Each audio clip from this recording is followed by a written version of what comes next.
Yan o, ang lalaki na, oh. Bilis ng paglaki. Yan si Michelle, tutulungan tayo. Siya yata mag-i-inject. Itutusok na natin.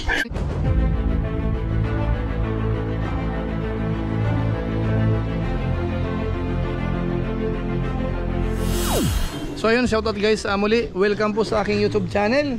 Ito po si Kuya July, ang inyong katugang, ang inyong kalingap, na muling bumabati muna sa inyo ng magandang araw, magandang gabi. Sang sulok man po tayo ng mundo naroon, at sa araw na ito, meron po tayong panibagong vlog. Inyong nakikita, sa likod ko po ay yung maliit na babuyan po natin. So magbibigay po tayo ng update sa ngayon. Dahil ngayong araw ho, 2 weeks na natin inaalagaan po ito, at kailangan na po natin mag-inject ng vitamina. So pag-usapan po natin yan maya-maya ng konti. Pero bago po yun, konting paalala muna tayo. Baka sakaling meron pa po dito hindi nakasubscribe sa ating YouTube channel, huwag natin kalimutan, July Paunil, tapos pakipindot lang po yung notification bell button para lagi po tayong updated sa aking mga video upload. So maraming salamat po sa inyo. Tapos yung ating Facebook page po, July Paunil 2.0, pwede po nating i-follow, pwede nating i-like at saka i-share yung ating mga videos po doon. So maraming salamat po sa inyong lahat. Ngayon tuloy na po tayo. Pag-usapan na po natin yung patungkol po dito sa maliit nating babuyan.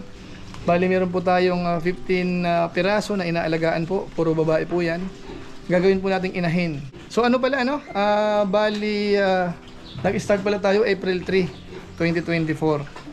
Kaya ngayon ho nasa 3 weeks na more or less. So bali 3 weeks na pala nating inaalagaan po yung baboy dito.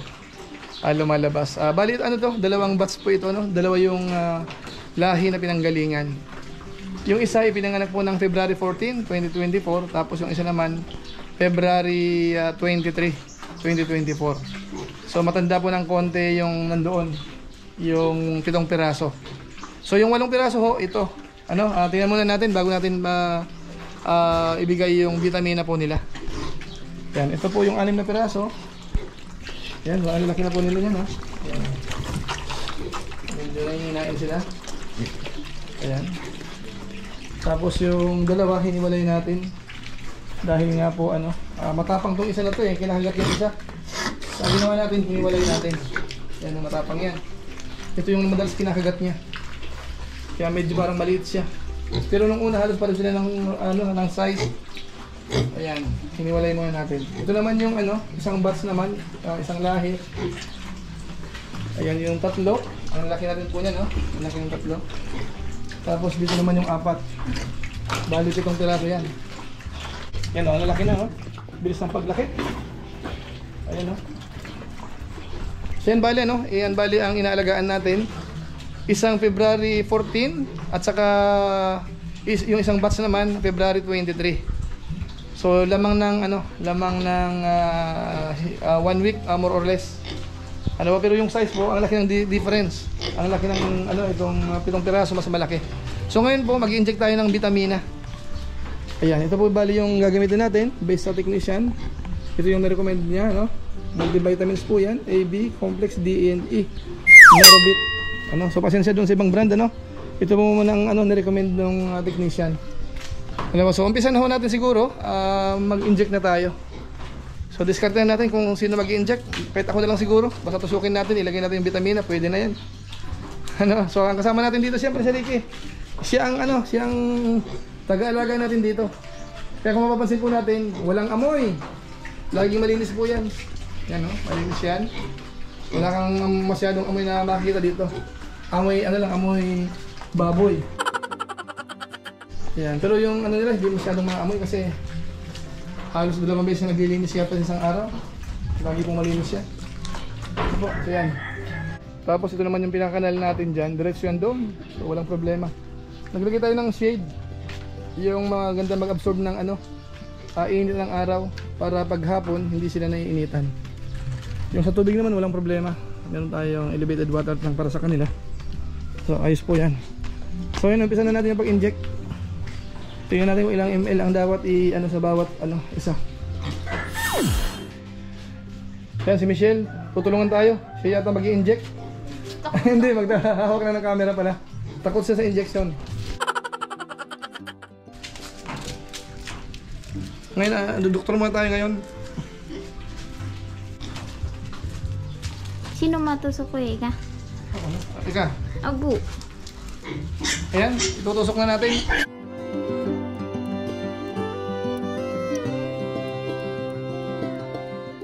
Salamat.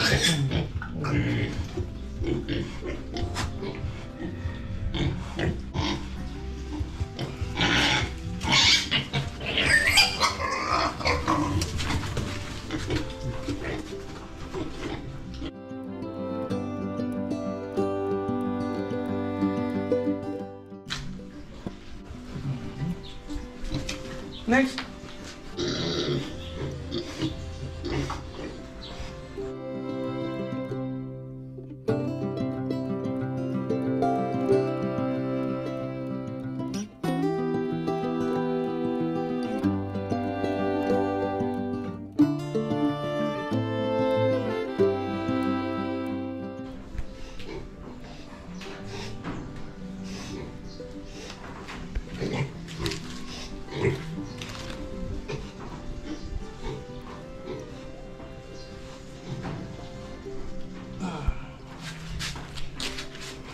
Yan, hindi dapat so. Tahimik lang.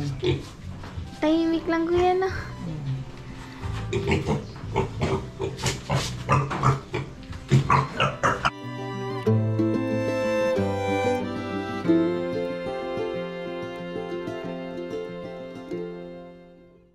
Di nga niya yung pagkais.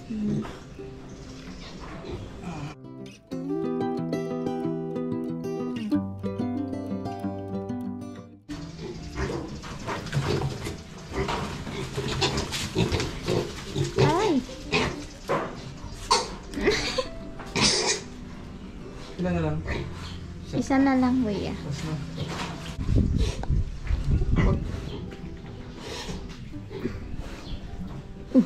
Ang ginagawa mo dyan, Pi? Napak, malunta. Ha? Di na nga angos-angos.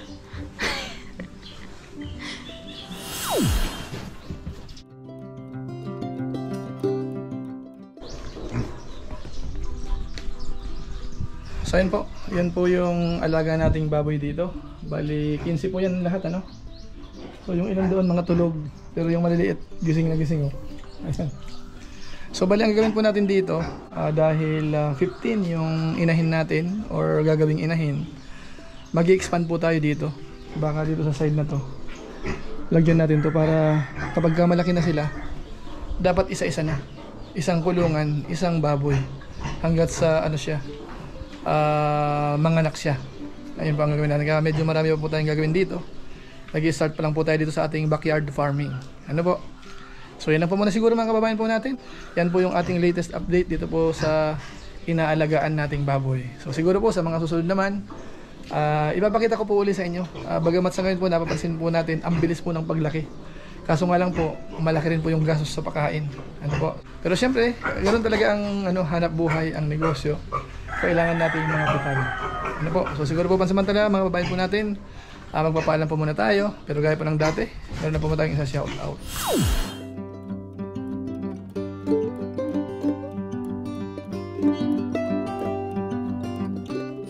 Tapos gusto ko rin pong pasalamatan yung ating mga viewers, mga followers po ni Kuya July. At siyempre ho yung mga kasama natin sa COOS, Kalingap OFW Organic Sponsors. Sa inyo pong patuloy na pagsuporta po sa mga babahay program ni Kuya Bal Santos Matubang at saka po ni Kalingap Rob. Maraming salamat po sa inyo. So muli, ito po si Kuya July, ang inyong katugang, ang inyong Kalingap. Na pansamantalang nagpapaalam po muna. Kita-kita na lang tayo sa mga susunod ko pang vlog. Maraming salamat sa inyong walang sabang pagsuporta po sa ating YouTube channel. Pagpalain naman kayo ng Diyos, mabuhay tayong lahat. God bless. Bye-bye. Bye-bye.